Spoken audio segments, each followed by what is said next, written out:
Assalamu alaikum warahmatullahi. My name is Awabi Habidri Sabina.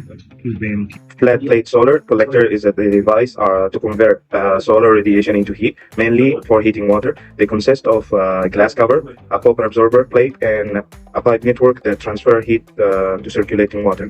Water enter at around 20 to 25 degrees Celsius, and it can be heated up until 50 to 70 degrees Celsius, depending on the sunlight, and the flow circulating can be passive or active. To reduce the thermal loss, the system uses glazing and insulation, and its efficiency depends on the factors like sunlight, collectors of rations, and the flow. These collectors are widely used because they are durable and low maintenance and eco-friendly, make them a smart solution for solar water heating. Assalamualaikum. My name is Muhammad Aqua and I will be presenting the section that I have been responsible for, which is design. For design, we use SolidWorks to illustrate our simple yet efficient idea. As we can see in figure 2.1, water inlet and outlet are both on the side with the same diameter, which is 30 mm. The total number of fins is 12.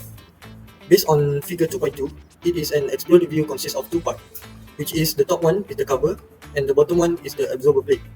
Both parts have the same thickness, which is 10 mm. Hi, my name is Jimmy. Now I want to explain about simulation setup material properties.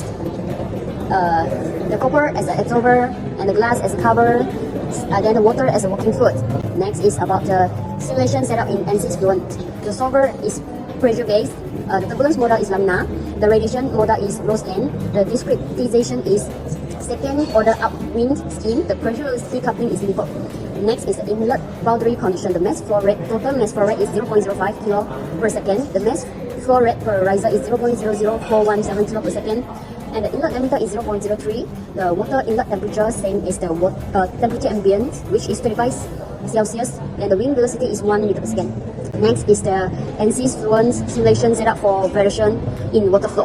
First, the inlet temperature is 25 Celsius, the outlet temperature is pressure outlet, the maximum mass flow rate is 0.00417 meter per second, kilo per second, which is same as the mass flow rate per riser. Okay, now I want to show you how the static temperature distribution and the water flow run in ANSYS Fluent.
Assalamualaikum and hi.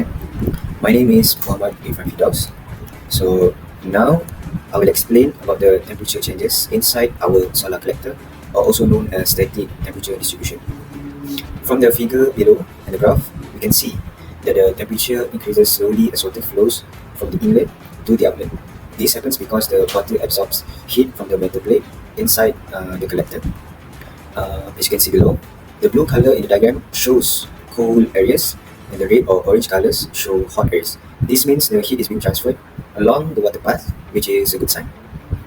However, in real systems, there might be heat loss at the edges or uneven sunlight, which can make the outlet temperature lower than expected. That's why we use the temperature distribution method to make our results more accurate and realistic. Alright, for the next one, I'll talk about the water flow in our solar collector. We gave the software all the important details like material types and flow conditions. Then we put it in the ANSYS Fluent and did the calculations and gave us results like temperature and water flow patterns, which you can see in the figure below. In our setup, water is used as a fluid and it flows at a low speed which is about 0.05 kilograms per second total. Because of this, the flow is laminar, which means it is smooth and steady. This kind of flow helps with consistent heat transfer. The water enters at 25 degrees Celsius and passes under a copper plate, which will heat it up. Since copper has a very good heat conductivity, it helps the water heat up faster. And as you can see in the figure below, the water flows evenly with no block or dead areas, which is a good sign and a good result, and it means the system works well in the simulation. In real life, there may be small problems like uneven flow, maybe, but in our tests, everything worked smoothly and efficiently. Hi, I'm Elizam Tali. Now I want to explain about our calculation. Based on the theory, we use the steady state equation for conduction, convection, and radiation. We assume the T surface is 60 Celsius and the T ambient is 25 Celsius. We substitute for the conduction, we substitute the value of K for metal copper is 387.6 watt per meter Kelvin. And the area we use is 0.004 meters square. Then we get the value for the conduction is 108.53 watt. And then for the convection, H is equal to 5 watt per meter square Kelvin because we use H for the water. And then we substitute into the formula and we get the 0.7 watt. For the radiation, we use the emissivity is 0.87 and substitute into the radiation formula, we get the 0.87 watt. And then for the experiment calculation, for the conduction, we get the temperature gradient from the temperature distribution graph. And then we get the value of the heat rate is 2.81 watt. And for the convection, we use the T surface is 57 for the simulation, which is slightly different from our assumption. Then we get the heat rate is 0.644 watt. And for the radiation, we get the heat flux, the value of heat flux from the radiation. Then we multiply with the area, then we get the heat rate is equal to 0.77 watt. Compare the result of the theory and the experiment. For the convection and radiation, there is slightly difference between the theory and the experiment. But for the conduction, there is a big difference due to big heat loss because there is no insulator in our solar panel. So for the big difference of the conduction, this is because the real world conditions such as material contact quality, thermal resistance or heat loss may have greatly reduced the conduction efficiency. In conclusion, the simulation of the thin flat plates solar collector uses analysis, planned successfully, demonstrate how the system transfer heat through conduction, convection, and radiation. Notably, the convection and the radiation results were very close to the theoretical predictions, which confirmed that the modeling approach was accurate for those mechanisms.